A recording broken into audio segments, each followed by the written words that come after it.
नमस्कार साथियों। तो आज है 14 जुलाई 2025। बाजार आज काफी वॉलेटाइल, काफी वीक था, जहां पे निफ्टी 50 क्लोजिंग दिया 25,100 को ब्रेक करते हुए 25,082 पॉइंट पे लगभग 0.27% गिरावट के साथ।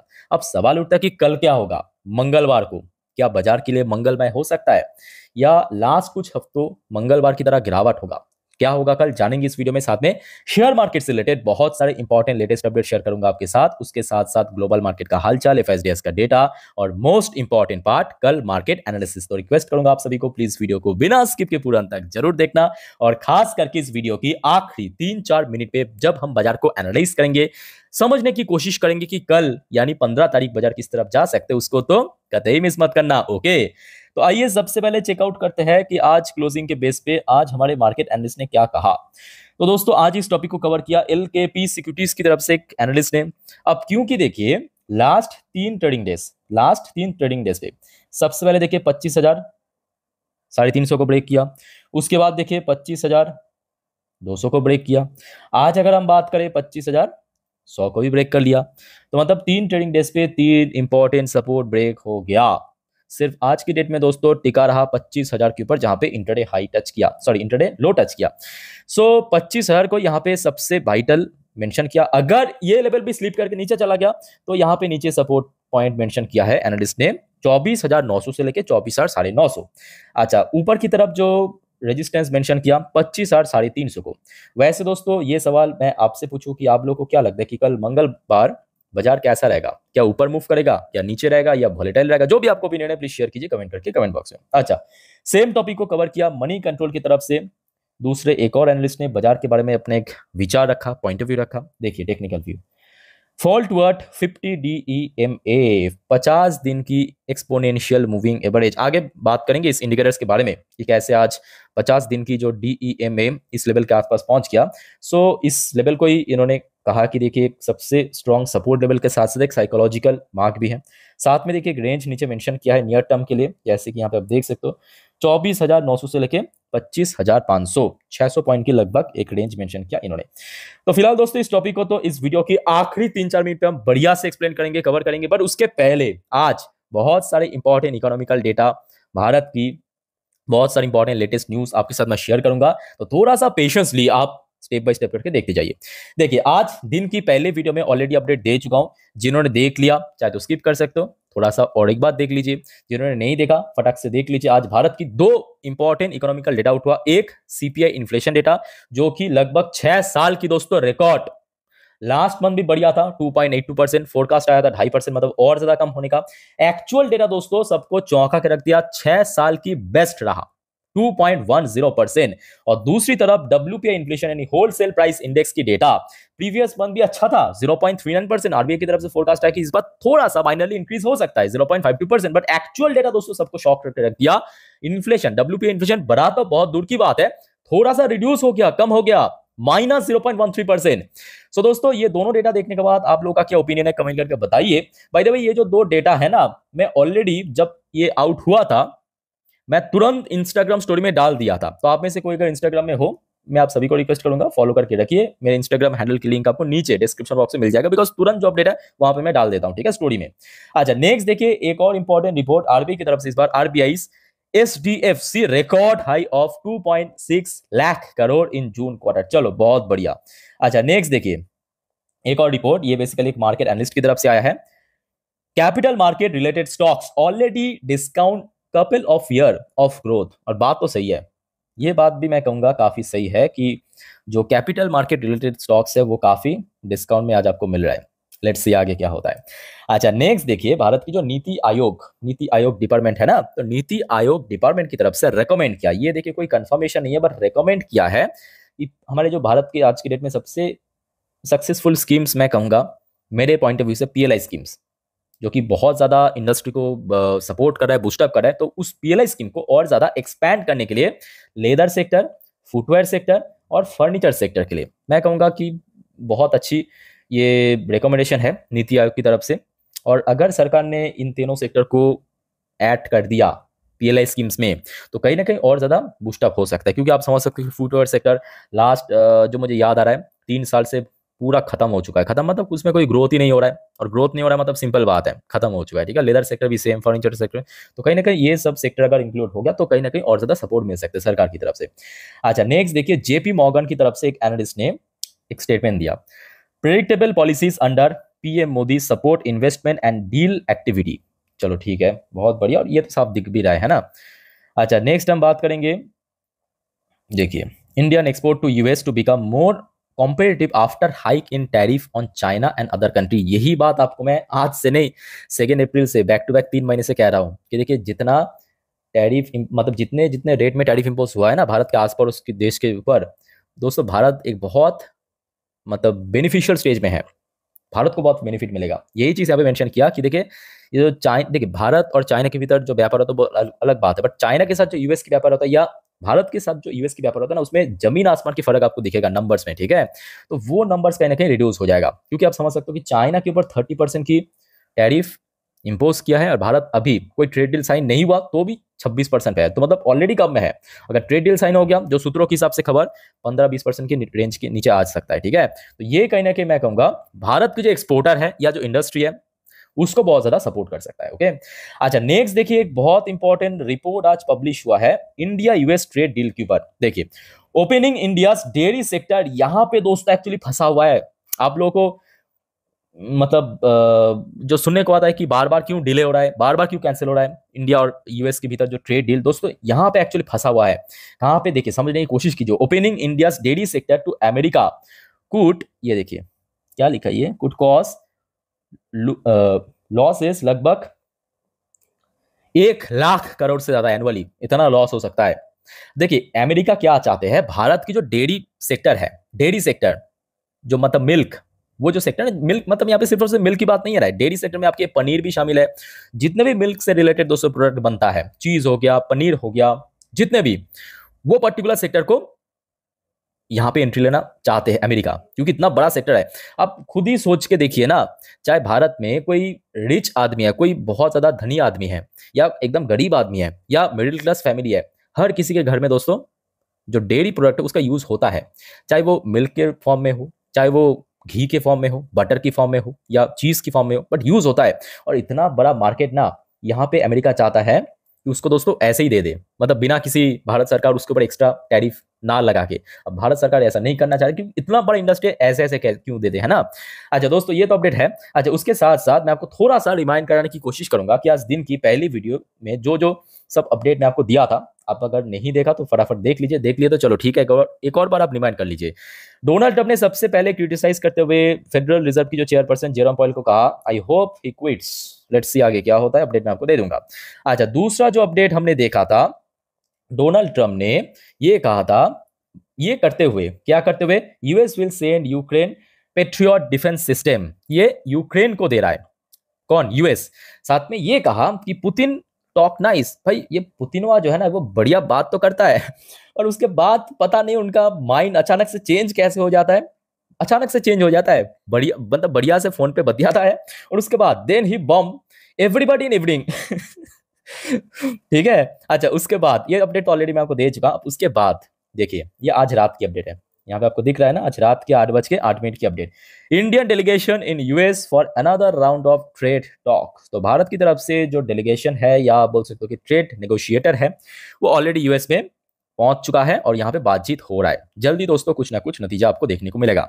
अच्छा, उसके साथ साथ जो अभी की सबसे वाइटल अपडेट चारों तरफ चर्चे में, दोस्तों आपको याद होगा, आपने आई थिंक की नोटिस भी किया होगा मेरे हिसाब से, कि यूएस दुनिया भर की देश के ऊपर टैरिफ इंपोज कर रहा है, चाहे चाइना हो, भारत हो, जापान हो, कोरिया हो, यूरोपियन यूनियन हो, अफ्रीका हो, साउथ अमेरिकन देश हो, ब्राजील, अर्जेंटीना, बट रशिया का नाम दोस्तों कहीं पे नहीं आ रहा है।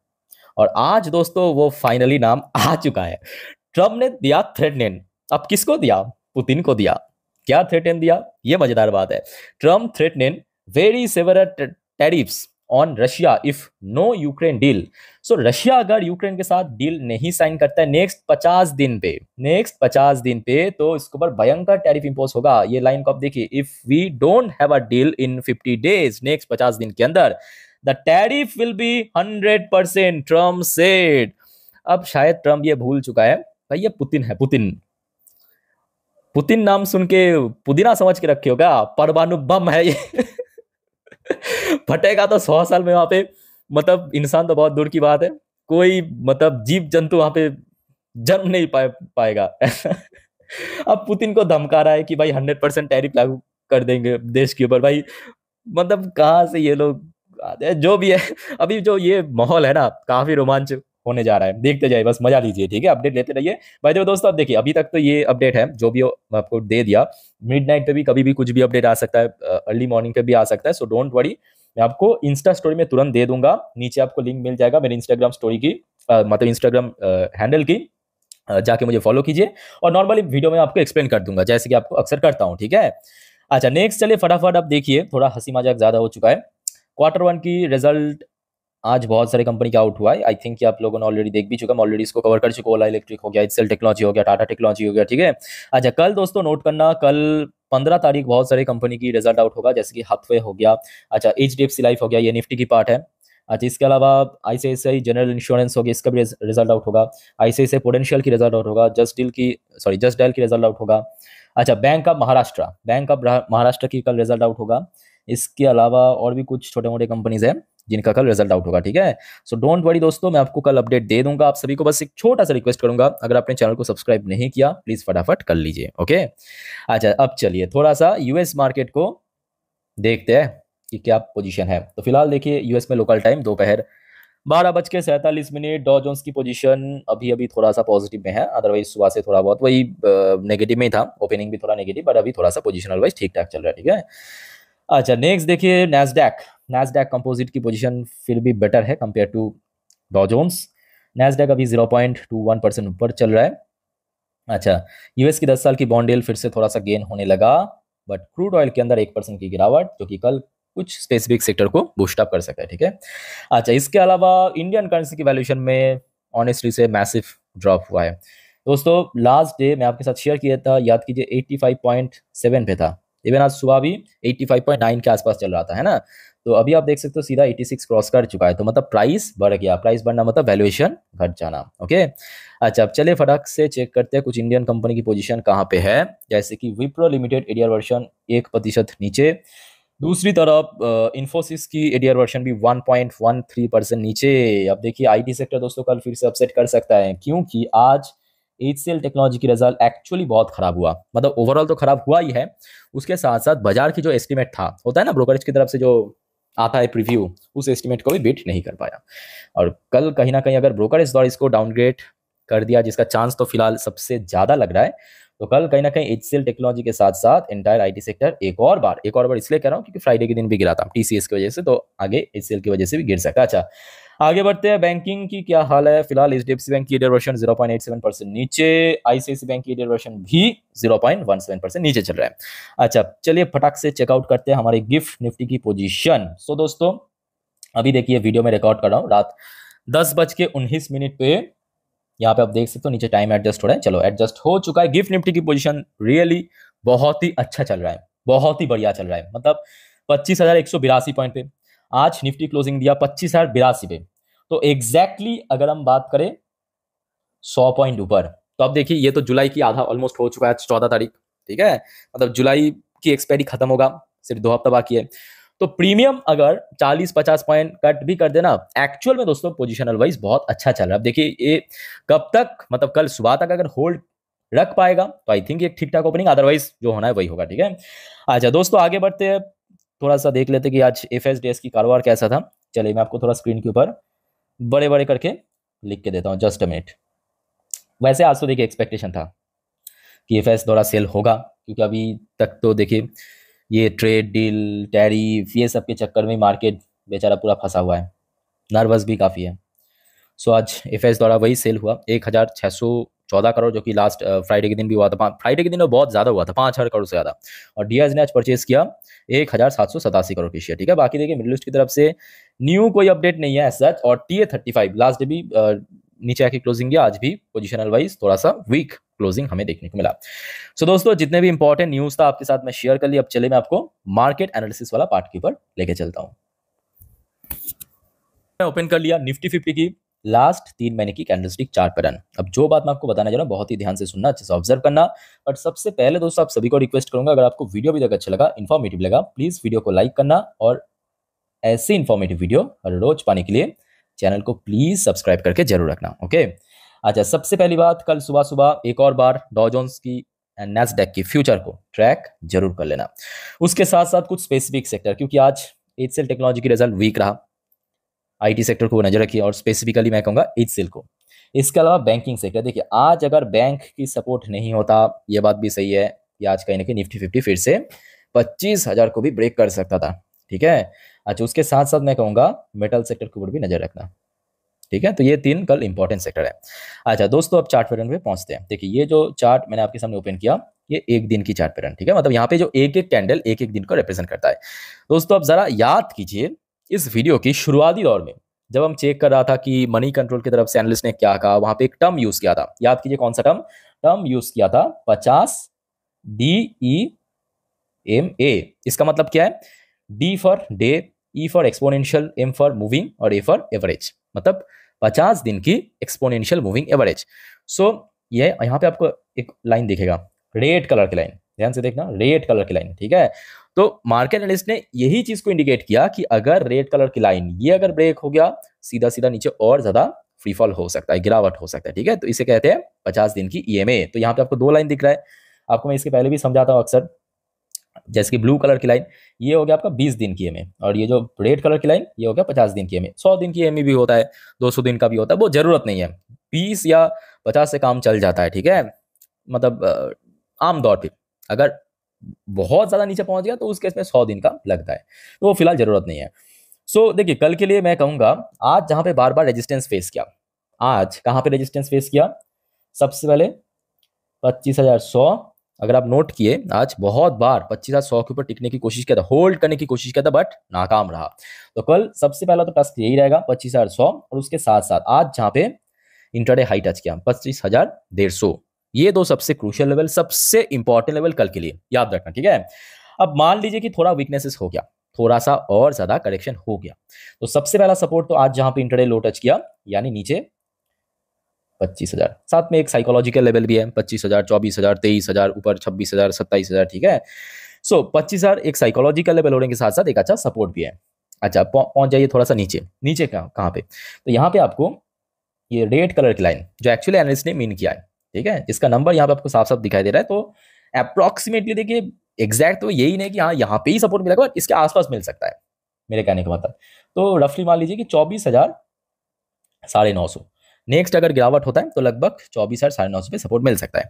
तो ऊपर आपको मैं रेजिस्टेंस बता दिया। अब मान लीजिए कि कल 25,150 को क्रॉस करके ऊपर निकल गया, तो कहां पे रेजिस्टेंस मिल सकता है? तो उसके लिए मैं आपको 4 दिन की, ये शुरुआत में आपको दिखा रहा था वो 1 दिन की चार्ट पैटर्न, ये हो गया आपका 4 घंटे की चार्ट पैटर्न। ठीक है, तो 4 घंटे की चार्ट पैटर्न पे आप देख पाएंगे जो 50 दिन की ईएमए है वो आपको ऊपर दिखेगा, जिसका नंबर कितना, लगभग 25,200 समथिंग। तो कल दोस्तों सबसे पहला रेजिस्टेंस यहाँ पे मिलेगा और दूसरा रेजिस्टेंस लगभग 25,350 पॉइंट की। ठीक, अच्छा आगे बढ़ते हैं, बैंक निफ्टी आ जाइए। देखिए बैंक निफ्टी की क्लोजिंग, जैसे कि कल मैं आपको कहा था कि देखिए यहाँ पे सपोर्ट मिल सकता है, याद आ रहा है ना कुछ कुछ कि ये जो ब्लू कलर की लाइन यहाँ पे सपोर्ट है 20 डेज की। आज दोस्तों बैंक निफ्टी की क्लोजिंग बहुत अच्छा रहा, बट कल क्या होगा वो देखने वाली बात है, क्योंकि आज बहुत ऊपर नहीं, जस्ट 20 डेज की ईएमए की बॉर्डर लाइन पे क्लोजिंग दिया, जिसका नंबर 56,700। कल एक्चुअली बैंक निफ्टी यहाँ पे टेस्ट होगा, और ऊपर की तरफ अगर हम बात करें 57,000 पे रेजिस्टेंस तो सिंपल हो चुका। नीचे सपोर्ट की बात करें जहां पे इंट्राडे लो टच किया, क्लियर।